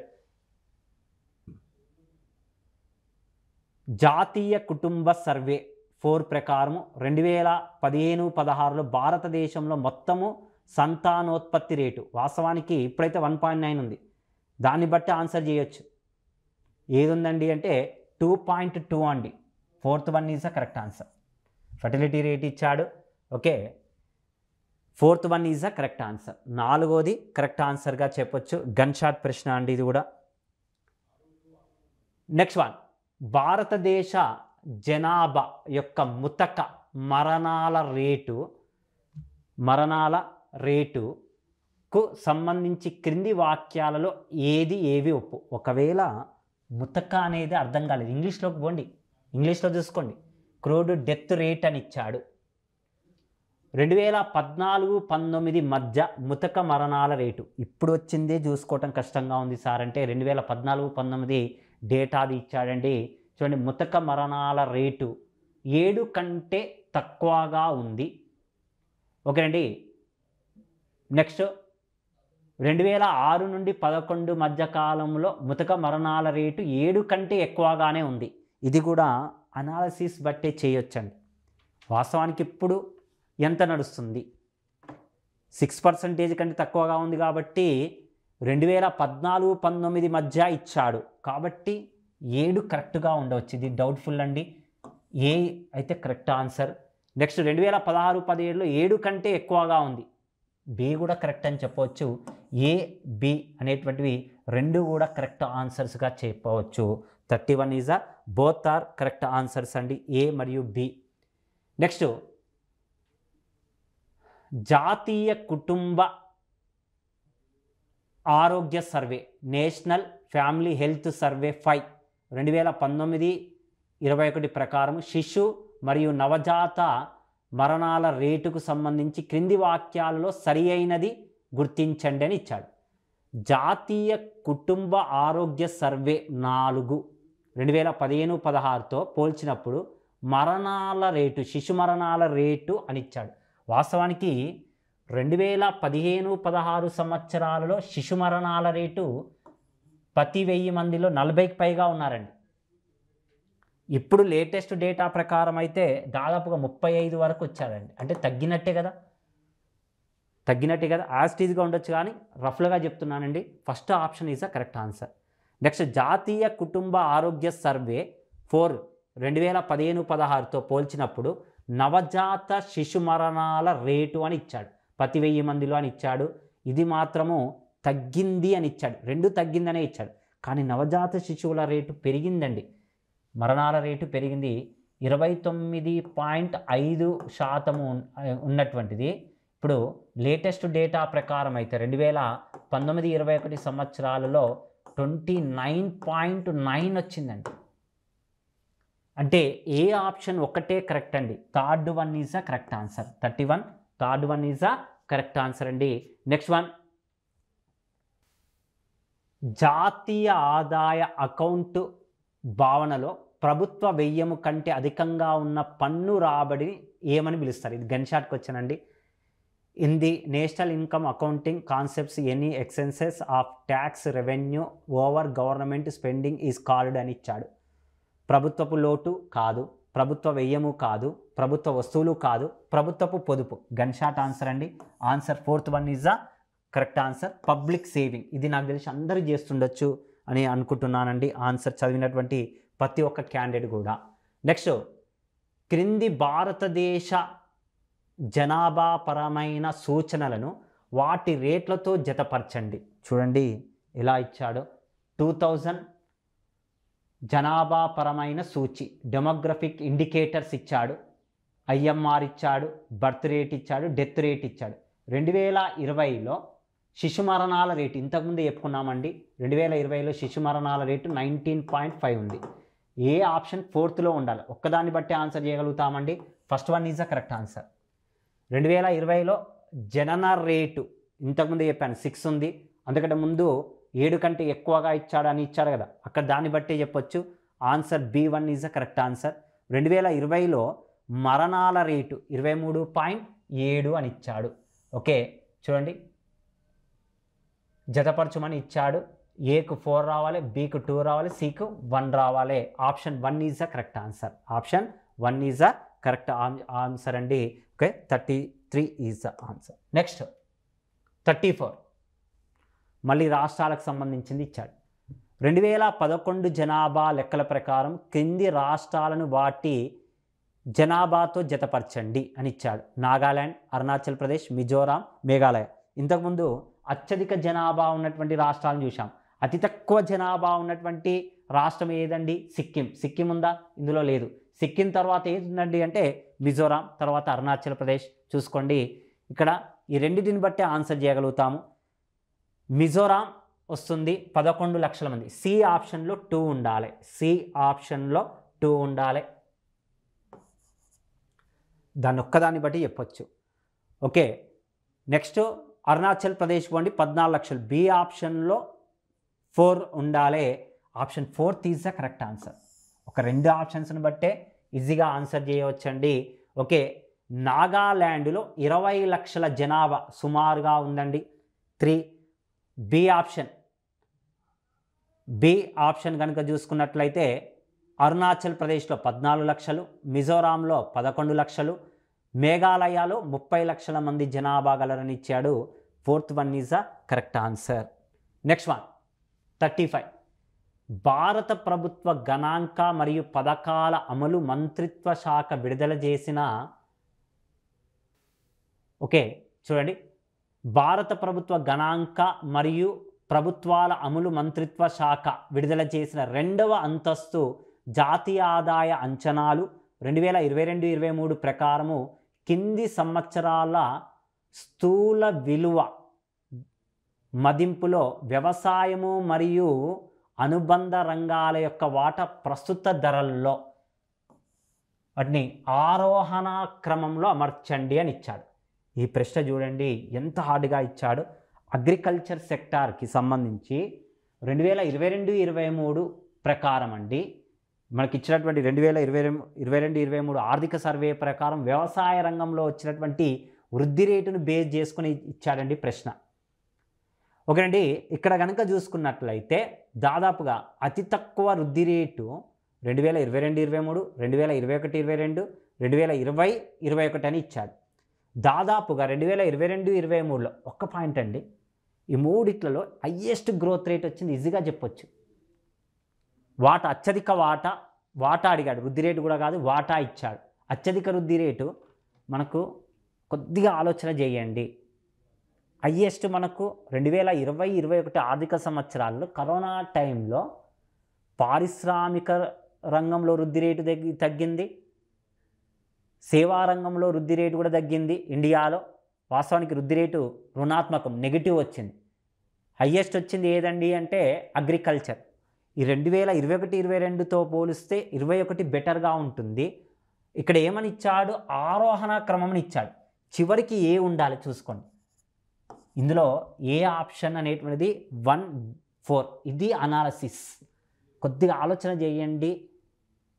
2 ఎగిరిపోయాయి, ఇక 2 ఉన్నాయి చూడండి. ఇక 2022-23 సంవత్సరాలలో మనకు దాదాపుగా ఎంత వచ్చిందండి అంటే 1.82 వచ్చినట్టుంది. 18.2, 18.2, 18.9 వచ్చింది, 20 పాయింట్ మీద వచ్చింది. అంటే CBA రావాలి, CBA అనేటువంటిది రావాలండి. Option 4th one is a correct answer. 4th one is a correct answer అండి, CBA. ఓకే, వృద్ధి రేటు 2022-23 సంవత్సరం ఇచ్చాడు తీసుకుపోయి. ఓకే, నెక్స్ట్ 36 ప్రశ్న. క్రింది రాష్ట్రాలలో 2020-21లో ఆ రాష్ట్రాల తలసరి నికర రాష్ట్ర దేశీయ ఉత్పత్తి, ఓకే, నికర దేశీయ ఉత్పత్తి NDSP, నేషనల్ డొమెస్టిక్ ప్రొడక్ట్ ప్రకారం అంట, NSDPలో నేషనల్ స్టేట్ డొమెస్టిక్ ప్రొడక్ట్ ప్రకారం రూపాయల్లో మరియు ప్రస్తుత ధరల్లో 2011-12 ఆధారిత సంవత్సరం ఆధారంగా అవరోహణ క్రమంలో పేర్చండి అని ఇచ్చాడు. ఓకేనండి, మనకి ఇచ్చాడు హైయెస్ట్ నుంచి లోయెస్ట్కి పేర్చండి. మహారాష్ట్ర, గుజరాత్, తెలంగాణ, ఆంధ్రప్రదేశ్. GSDP కాదండి, GSDP కాదు. ఏమిచ్చాడండి అంటే NSDP మీద ఇచ్చాడు, నికర NSDPని. ఇది ఆన్సర్ చేయటం కష్టమేనండి. చాలామంది ఏమనుకుంటారు, హైయెస్ట్ అనగానే మనకు మహారాష్ట్రకి వెళ్ళిపోతుంది. కానీ డేటాను కనుక పరిశీలించానండి, చూస్తే 2,25,000 రూపాయలతోటి ఫస్ట్ ప్లేస్లో ఉంది తెలంగాణ అండి NSDPలో. ఈ 4 రాష్ట్రాల్లో మహారాష్ట్ర, గుజరాత్, తెలంగాణ, ఆంధ్రప్రదేశ్లో కనుక చూస్తే తెలంగాణ సి, తర్వాత గుజరాత్ వచ్చిందండి 2,19,000కు పైగా వచ్చింది. తర్వాత 1,82,000కు పైగా వచ్చింది మహారాష్ట్ర ఉంది. లాస్ట్కి వచ్చింది ఆంధ్రప్రదేశ్ వచ్చింది. ఏముండాలి, CBAD రావాలి ఆన్సర్.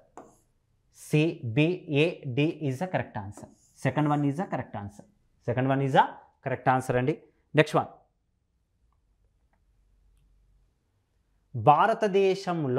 భారతదేశ జాతీయ ఆదాయానికి సంబంధించి క్రింది వాక్యాల్లో ఒప్పు.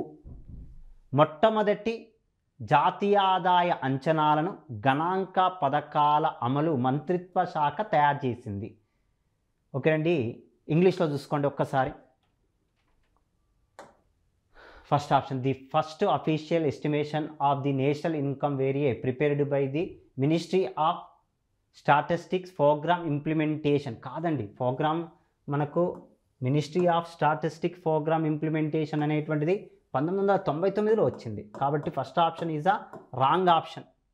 The first official estimation of the national income were prepared by base year 1948-1949 constant prices. ఓకేనండి, తెలుగులో కూడా చూసుకోండి ఒకసారి.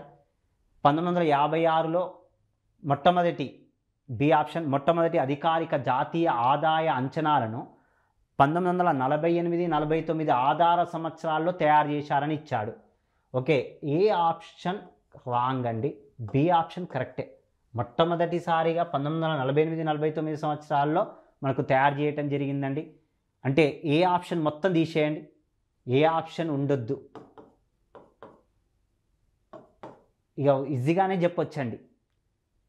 1956లో ప్రచురించిన జాతీయ ఆదాయ అంచనాల సాంప్రదాయ శ్రేణి కన్వెన్షనల్ సిరీస్ అని అంటారండి. కరెక్టేనండి. ఇది ఎప్పటి వరకు పనిచేసిందండి, మనకు 1964 వరకు పనిచేసింది సాంప్రదాయ శ్రేణి. అయితే డి ఆప్షన్లో ఏమని ఇచ్చాడండి అంటే సాంప్రదాయ శ్రేణి పేరుతో జాతీయ ఆదాయాన్ని 1976 వరకు లెక్కించిందని ఇచ్చాడు. కాదండి, 1964 వరకే లెక్కించింది. ఇక్కడ మనకు బి ఒకటి ఎలిమినేషన్, ఏ ఒకటి ఎలిమినేషన్ పోతే ఈజీగానే తెలుస్తుంది. BC is the correct answer. ఒక 2 ఆప్షన్స్ని బట్టి ఈజీగా ఆన్సర్ చేసే విధంగా ఇవ్వటం జరిగిందండి. నెక్స్ట్ మరొక ప్రశ్న దేనికి సంబంధించింది ఇచ్చాడండి అంటే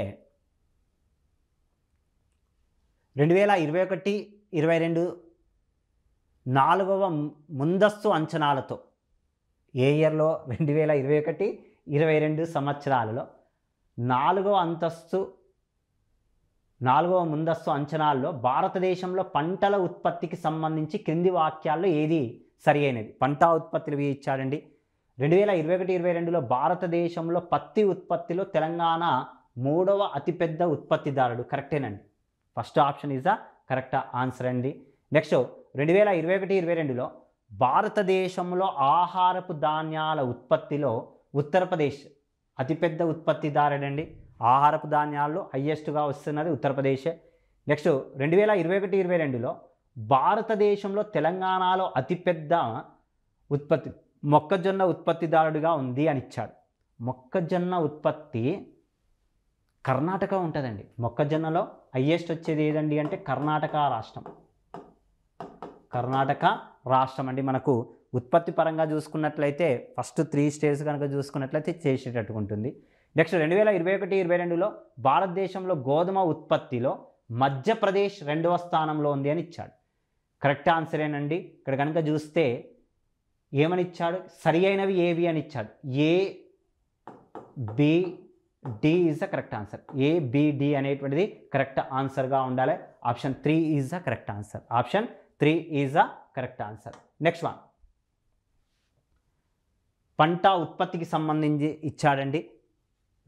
భారతదేశంలో 2022-23లో ప్రధాన పంటల ఉత్పత్తి యొక్క తుది అంచనాల ప్రకారము క్రింది పంటలను ప్రతి పంట యొక్క ఉత్పత్తి ఆధారంగా అవరోహణ క్రమంలో అమర్చండి. పప్పుధాన్యాలు, నూనె గింజలు, మొక్కజొన్నలు, ముతక తృణధాన్యాలు. ముతక తృణధాన్యాలు అంటే ఏంటండి? సిరియల్స్. ఓకే, ఇంగ్లీష్లో చూడండి, సిరియల్స్. ఓకేనండి. మనకు హయ్యెస్ట్ వచ్చేది ఏదండి? ఆహారపు ధాన్యాలే హయ్యెస్ట్గా వస్తుంది కదండి. తృణధాన్యాలే హయ్యెస్ట్గా వస్తుంది. డి ఆప్షన్ ఫస్ట్ ఉండాలి. డి ఆప్షన్ ఫస్ట్ ఉండాలి. మనకు డి మీద 2 ఆప్షన్స్ ఉన్నాయి, 3 మరియు 4. మామూలుగా 300 ఎబో వచ్చిందండి ఆ సంవత్సరం. మెట్రిక్ టన్నులు వచ్చింది, 303 మెట్రిక్ టన్నులు వచ్చింది. నెక్స్ట్ నూనె గింజలు వచ్చాయండి, దాదాపుగా ఐ థింక్ 40 ఎబోనే ఉందండి. పప్పు ధాన్యాలు లోయెస్ట్ వచ్చింది, 26 మిలియన్ టన్స్ వచ్చాయి. మనకు వచ్చింది తక్కువ వచ్చింది ఏదండి అంటే పప్పు ధాన్యాలే. మొక్కజొన్నలు అయితే దాదాపుగా 38 మెట్రిక్ టన్స్ వచ్చినట్టుంది. ఓకే, రఫ్గా రాశాను, అటు ఇటు ఉంటే ఉండొచ్చు, దీన్ని బట్టి చెప్పొచ్చు అండి. హయ్యెస్ట్ అని ఇచ్చాడు. DBCA ఉండాలి answer. DBCA 4th one is the correct answer. Okay, ఇది ఎగ్జాక్ట్లీ ఉండకపోవచ్చు, రఫ్గా రాశాను ఐడెంటిఫికేషన్ కోసం. మనకు ఎక్కువగా వచ్చేది ఏదైతే తృణధాన్యాలు, తక్కువగా వచ్చేది అయితే పప్పు ధాన్యాలు. ఈ రెండింటిని బట్టి కూడా చెప్పొచ్చు ఆన్సర్. ఓకే, నెక్స్ట్ వన్, భారతదేశంలో 2023-24లో 2వ ముందస్తు అంచనాల్లో ఖరీఫ్ సీజన్లో అంచనా వేయబడిన మొత్తము ఆహారపు ధాన్యాల ఉత్పత్తి సుమారుగా అస్సలు 2వ అంతస్తు ఇచ్చాడు. 2023-24 సెకండ్ ఎస్టిమేషన్ మీద అడిగాడండి. ఓకే, లాక్స్ మెట్రిక్ టన్స్, లక్ష మెట్రిక్ టన్నులు అని చెప్పి ఇచ్చాడు. 1586, 1508, 1481, 1542 అండి. ఇది 1542 అండి, లక్షల మెట్రిక్ టన్నులు ఎస్టిమేషన్ వేశారు, కానీ అంతవరకు రాలేదండి. దాదాపుగా 1400 చిల్లర వచ్చింది. అంచనా వేశారు కానీ అంత అందుకోలేకపోయాము. 2023-24లో అంచనా వేసింది మాత్రం 1542, 1542 అండి. నెక్స్ట్ వన్, జాతీయ పునరుద్ధరణ నిధి NRFకి సంబంధించి క్రింది వాటిలో ఏది ఒప్పు అని ఇచ్చాడు. ఓకే, దీని అమలు కాలము 5 సంవత్సరాలు మాత్రమే. సెకండ్ ఆప్షన్, ప్రభుత్వ రంగము మరియు ప్రైవేట్ రంగ ఉద్యోగులకు ఈ నిధి విత్త సహాయం అందిస్తుంది. దీనిని 1996లో ఏర్పాటు చేశారు. జాతీయ పునరుద్ధరణ నిధి నుండి విత్త సహాయాన్ని స్వచ్ఛంద పదవీ కోసము వివరిస్తారు. స్వచ్ఛంద పదవీ విరమణ కోసం అయితే కాదండి. ఇక్కడ వాస్తవానికి నేషనల్ రెన్యువల్ ఫండ్ అనేటువంటిది 1992లో ప్రారంభించారు, 2000 సంవత్సరంలో క్లోజ్ అయిపోయింది. ఇది 5 సంవత్సరాలు అనేటువంటిది ఎక్కడ కూడా లేదు, రాంగ్ ఆప్షన్. నెక్స్ట్ ఇది 1992లో అని చెప్పాను, ఇది కూడా రాంగ్ ఆప్షన్, ఎగిరిపోయింది. జాతీయ పునరుద్ధరణ నిధి నుండి విత్త సహాయాన్ని స్వచ్ఛంద పదవీ విరమణ పథకము కొరకు అందించారు అని ఇవ్వటం జరిగింది. ఓకేనండి. అది ఎన్ఆర్ఎఫ్కి సంబంధించింది కాదండి. ఎన్ఆర్ఎఫ్కి సంబంధించినటువంటిది చూస్తే ప్రభుత్వ రంగము మరియు ప్రైవేటు రంగ ఉద్యోగులకు ఈ నిధి విత్త సహాయం అందిస్తుంది. Second one is the answer, correct answer. ఓకేనండి. ఇక్కడ వాలంటరీ రిటైర్మెంట్ స్కీమ్గా ఇవ్వటం జరిగిందండి. అది వేరే రకమైనటువంటి స్కీమ్. ఫోర్త్ది కూడా కాదు. Correct option second one is the correct option. ఇది కూడా ఈజీ క్వశ్చనే, గతంలో అడిగినటువంటిదేనండి. 2012 2008 గ్రూప్ 2లో ఎన్ఆర్ఎఫ్ మీద కూడా ఇంతకుముందు అడిగినటువంటి ప్రశ్నే ఉంది. కాకపోతే అప్పుడు ఇన్ని ఆప్షన్స్ ఇవ్వలే, గన్ షాట్గా ఇచ్చాడు. Okay, next one. ఒక దేశము ఒక రేషన్ కార్డుకు సంబంధించి క్రింది వాక్యాలలో ఏవి ఒప్పు అని ఇచ్చాడు. దీనిని ప్రారంభించిన తర్వాత భారతదేశము మొత్తము మీద రేషన్ కార్డును కలిగిన వారు ఎక్కడి నుంచైనా రేషన్ పొందటానికి ఇబ్బందులు తొలగిపోతాయి. ఓకే, కరెక్టేనండి. రేషన్ కార్డు ద్వారా, ఈ స్కీమ్ ద్వారా, one nation one ration card ద్వారా భారతదేశంలో ఏ వ్యక్తి అయినా సరే, రేషన్ కార్డు కలిగినటువంటి ఏ వ్యక్తి అయినా ఏ ప్రదేశం నుంచి అయినా రేషన్ వస్తువులను తీసుకోవడానికి అవకాశం ఇచ్చినటువంటి స్కీమ్ అండి. A1 is the correct answer.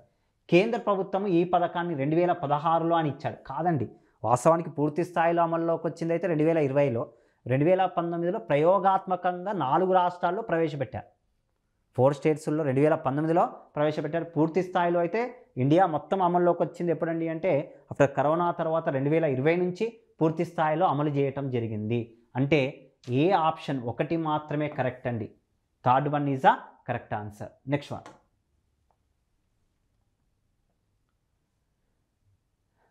ఈ క్రింది వాటిలో భారతదేశ విదేశీ వాణిజ్య విధానము 2023కి గల మూల స్తంభాలు ఏవి అని ఇచ్చాడు.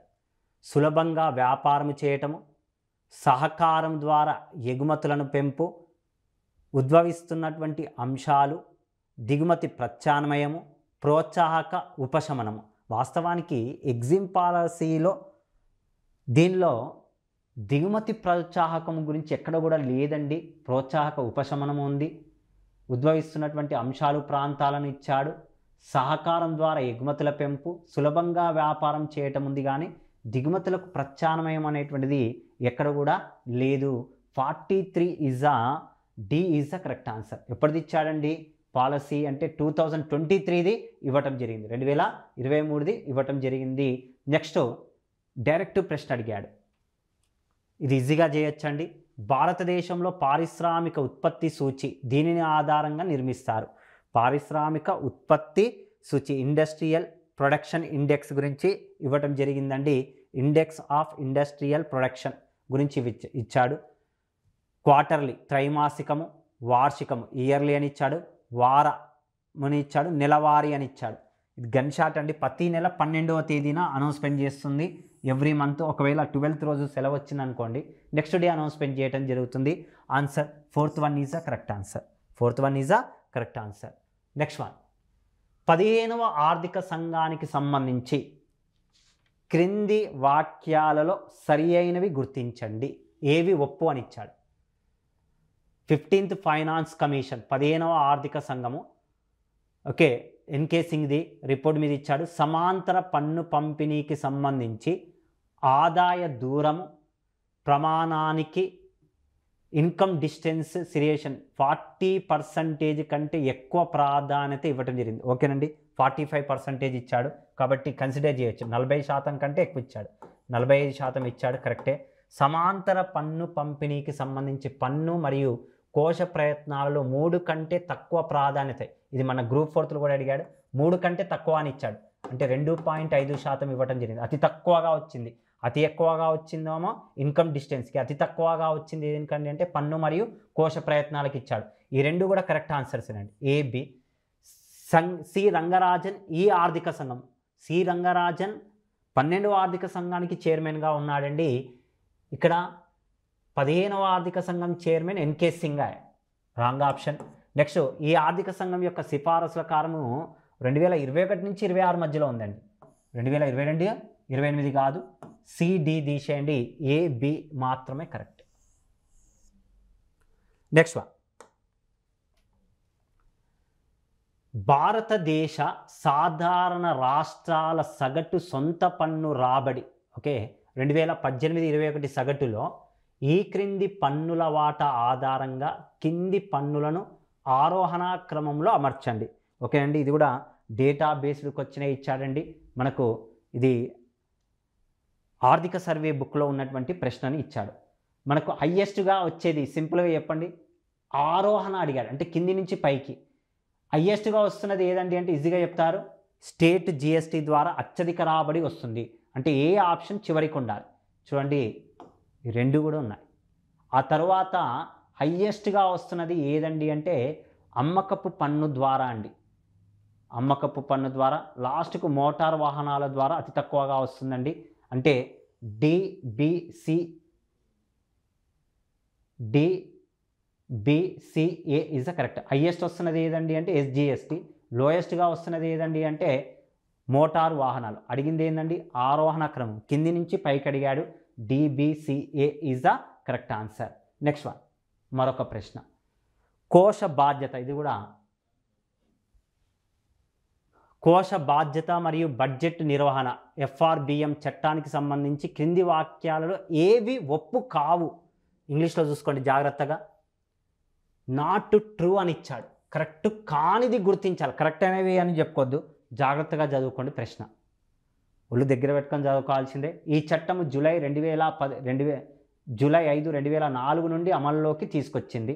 కరెక్ట్ ఆన్సరే. కానీ ఇక్కడ ఏమిచ్చాడు, ఒప్పు కావు అని ఇచ్చాడు. కాబట్టి ఇది ఆన్సర్లో ఉండదు, ఏ అనేది ఉండొద్దండి. ఏ ఉన్నవన్నీ తీసేయండి, ఈ రెండు ఎగిరిపోయాయి.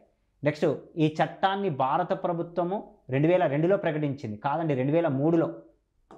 3 అంటే బి ఉండాలి ఆన్సర్. 2014 వరకు రెవెన్యూ లోటు లేకుండా చూడాలని ఈ చట్టంలో పేర్కొన్నది. కాదండి, 2008-9 వరకు అండి. అంటే సి ఆప్షన్ కూడా ఆన్సర్ ఉంటుంది. ఒప్పు కావు అన్నాడు కాబట్టి కాదు. ఈ చట్టం ప్రకారం 2006-7 ఆర్థిక సంవత్సరము ప్రారంభము నుండి ద్రవ్య లోటులో వార్షిక తగ్గుదల తప్పనిసరిగా కనీసము 0.5%గా ఉండాలని ఇచ్చాడు. 2006-7 ఎందుకు అవుతుందండి? కాదు కదా, 2004-5 నుంచే ఇచ్చాడు, ప్రారంభమైంది. కాబట్టి బిసిడి తప్పు ఆన్సర్లు. అడిగింది నాట్ ట్రూ అని ఇచ్చాడు. కాబట్టి BCD is a correct answer. BCD is a correct answer. Okay, next one.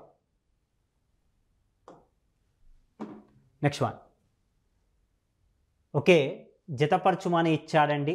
Mega clusters ప్రదేశం క్రింది మెగా క్లస్టర్స్ను వాటికి ఏర్పాటు చేసిన ప్రదేశంతో జతపరచండి. ఓకే, దీనిలోనండి మీరు ప్రీవియస్ క్వశ్చన్స్ కనుక ప్రాక్టీస్ చేస్తే ఈజీగా వస్తుంది. మనకు 2012లో గ్రూప్ 2లో సార్ అంత లాంగ్ పోయారా, పోయిన 10 years క్రితం ఇచ్చే లేదర్ క్లస్టర్స్ జిఎస్ పేపర్లో ఇచ్చాడు. మద్రాసులో ఉందండి, ఇది చెన్నై ఆన్సర్ అవుతుంది. C2లో ఉండాలి, C2 ఆప్షన్లో ఉండాలి. ఒక్కటే ఉందండి, ఈజీగా ఆన్సర్ చేసేటట్టుగా ఇచ్చాడు. చూడండి, జ్యువెలరీ క్లస్టర్స్ బాంబే. ఏ జ్యువెలరీ క్లస్టర్స్, ఒక్క నిమిషం అండి. సి చెన్నై. ఒక్క నిమిషం. జ్యువెలరీ క్లస్టర్స్ ఎక్కడ ఉండాలండి అంటే ముంబైలో ఉండాలి. ఏ 4thలో ఉండాలి. ఏ ఆప్షన్ 4thలో ఉండాలి. Third is the correct answer అండి. Third is the correct answer అవుతుంది. నెక్స్ట్, చేనేత క్లస్టర్స్ వారణాసిలో ఉంది. నెక్స్ట్, లేదర్ క్లస్టర్స్ ఎక్కడ ఉందండి అంటే చెన్నైలో ఉంది. నెక్స్ట్, పవర్ రూమ్ క్లస్టర్స్ అనేటువంటిది డి ఆప్షన్ కనుక చూసినట్లయితే భివాడీలో ఉందండి. అంటే ఆప్షన్ ఏమవుతుందండి అంటే third one is a correct answer. ఇది కూడా ఒకప్పుడు ప్రీవియస్ క్వశ్చన్స్ కనుక చేస్తే లేదర్ ఇండస్ట్రీ గురించి ఇంతకుముందు ఎగ్జామ్లో అడిగాడు. నెక్స్ట్ వన్,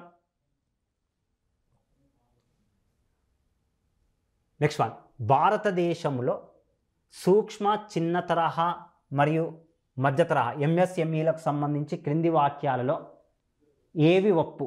కరెక్ట్గా చూసుకోండి, ఏవి ఒప్పు కాదు అని కూడా అడుగుతున్నాడు క్వశ్చన్స్. ఒప్పు అని ఇచ్చాడు, కరెక్ట్ ఆన్సర్. ఎంఎస్ఎంఈల నమోదు కొరకు కేంద్ర ప్రభుత్వం ఉద్యమ్ పోర్టల్ను ప్రారంభించింది. కరెక్టేనండి, ఉద్యమ్ పోర్టల్ అనేది ఎంఎస్ఎంఈల ప్రారంభం కోసమే ఇచ్చిందండి, వాటిలో నమోదు చేసుకోవాలి. నెక్స్ట్, ఎంఎస్ఎంఈలు తమ ఇబ్బందులను తెలియజేయడానికి కేంద్ర ప్రభుత్వము సావధాన్ అనే పోర్టల్ను, ఓకే, గ్రీవియన్సీ అంటే ఛాంపియన్ పోర్టల్ కావాలండి. ఇక్కడ ఆన్సర్ ఛాంపియన్ కావాలి, సావధాన్ కాదు, ఛాంపియన్ అవుతుంది. ఓకే, బి ఆప్షన్ అనేటువంటిది లేదు, బి ఆప్షన్ అనేటువంటిది ఉంది. చూడండి బి ఆప్షన్ ఉన్న మొత్తం ఎగరేసేయండి. ఓకే అండి. సి ఉద్యమ్ పోర్టల్ సహాయంతో 2021-22 కాలంలో 60 లక్షల కంటే ఎక్కువ ఎంఎస్ఎంఈలు నమోదు చేయబడ్డాయి. కాదండి, అన్ఆర్గనైజ్డ్ సెక్టార్సే మన ఇండియాలో ఎక్కువగా ఉన్నాయి. వాస్తవానికి ఇప్పటికి కూడా 1 కోటికి పైగానే నమోదయ్యింది. 1 ఇయర్లో 60 లక్షలు అంటే పాసిబుల్ కాదండి, పాసిబుల్ కాదు. నేనైతే తీసుకుంటలేనండి. ఇందులో ఏదండి ఆన్సర్స్ అంటే ఏ, సి కరెక్ట్ ఆన్సర్స్. సి ఇక్కడ ఇచ్చాడు చూడండి, ఏసి. ఎంఎస్ఎంఈ నెలవారీకి చెల్లించాల్సిన మొత్తాలను నివేదించడానికి సావధాన్ పోర్టల్లో ఒక ఉప పోర్టల్ను కేంద్ర ప్రభుత్వం ఏర్పాటు చేసింది ఇచ్చాడు. ఇది కరెక్ట్ ఆన్సర్ అండి. సావధాన్ పోర్టల్కి సంబంధించినటువంటిది పోర్టల్కి సంబంధించి ఇచ్చాడు. ఏసి మాత్రమే correct. Option 4th one is a correct answer. Option 4th one is a correct answer అండి.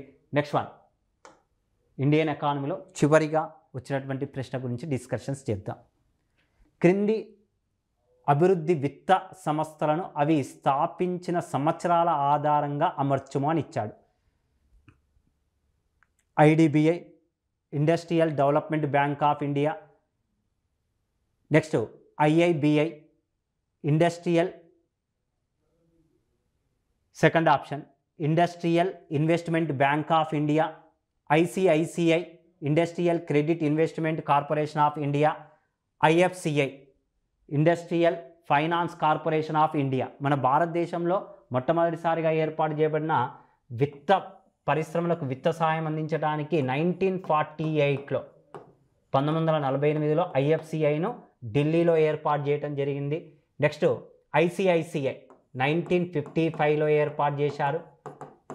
ఐడిబిఐ 1964లో ఏర్పాటు చేశారు. నెక్స్ట్ మన ఐఐబిఐ, వాస్తవానికి ఐఆర్సిఐ ఉండేనండి first, industrial reconstruction corporation of ఇండియాను ఏర్పాటు చేశారు 1971లో. దీన్ని 1985లో పేరు మార్చారు. ఐఆర్సిఐను ఐఆర్బిఐగా పేరును మార్చారు. IRBI means industrial reconstruction bank of India గాను 1997లో వన్స్ అగైన్ ఐఐబిఐగా పేరును మార్చారు. ఓకేనండి, ఇది కాయలాబడిన పరిశ్రమలకు రుణాలను ఇవ్వటం కోసం 1997 అవుతుంది ఆన్సర్. ఇక్కడ చూడండి ఆన్సర్ దీన్ని బట్టి ఆన్సర్ చేయగలుగుతామండి. ఫస్ట్ ఏర్పడిన సంవత్సరాల ఆధారంగానూ అని ఇచ్చాడు, అంటే డి అవుతుంది ఆన్సర్. డిలోకి రండి, బి రావాలి లాస్ట్కు. తర్వాత 1955 C, D, C, A, B. Okay, 4th one is a correct answer. 4th one is a correct answer. ఇది ఇండియన్ ఎకనామిక్స్కి సంబంధించినటువంటి 50 మార్క్స్ 50 మార్కుల పేపర్కి సంబంధించినది. ప్రశ్నలు ఎలా ఇచ్చాడో చూడండి. ఓకే, చాలామంది స్టూడెంట్స్ 38, నాకు తెలిసి ఇండియన్ ఎకానమీలో ఇప్పటివరకు నేను దాదాపుగా మాట్లాడినటువంటి స్టూడెంట్స్లో కొంతమంది టచ్లో ఉన్నటువంటి స్టూడెంట్స్ అండి, 38 మార్క్స్ ఇప్పటివరకు హయ్యెస్ట్గా వచ్చాయి. 50లో 38 మార్క్స్ వరకు హయ్యెస్ట్గా వచ్చాయి. జెన్యూన్ రిపోర్ట్ అండి ఇది మాత్రం. చాలామంది స్టూడెంట్స్, ఒక అబ్బాయి 110 అని చెప్పాడు నాకు, ఒక అబ్బాయి, కానీ 110 మార్కులు కొద్దిగా కష్టం అండి. నేను ఎక్స్పెక్టేషన్ చేయటం వరకు ఏంటండి అంటే, ఎందుకండి అంటే తెలంగాణ ఎకానమీలో 25-26 వరకే ఆగిపోతున్నారు. అక్కడ వరకు అసలు 30 మార్క్స్ రేర్గా కనపడ్డారు. 30-31 ఎవరు అసలు కనపడతలేరు. ఎంత హార్డ్గా ఇవ్వడం జరుగుతుందండి అంటే అంత హార్డ్గా ఇవ్వడం జరుగుతుంది. మళ్ళీ ప్రిపరేషన్ ఎందుకండి అంటే 2025లో కూడా మళ్ళీ నోటిఫికేషన్ ఉంది. గ్రూప్ 2 నోటిఫికేషన్ ఉంది, గ్రూప్ 4 నోటిఫికేషన్ ఉంది, ఫారెస్ట్ బీట్ ఆఫీసర్స్ ఉంది, ఎస్ఐ కానిస్టేబుల్ ఉన్నాయి.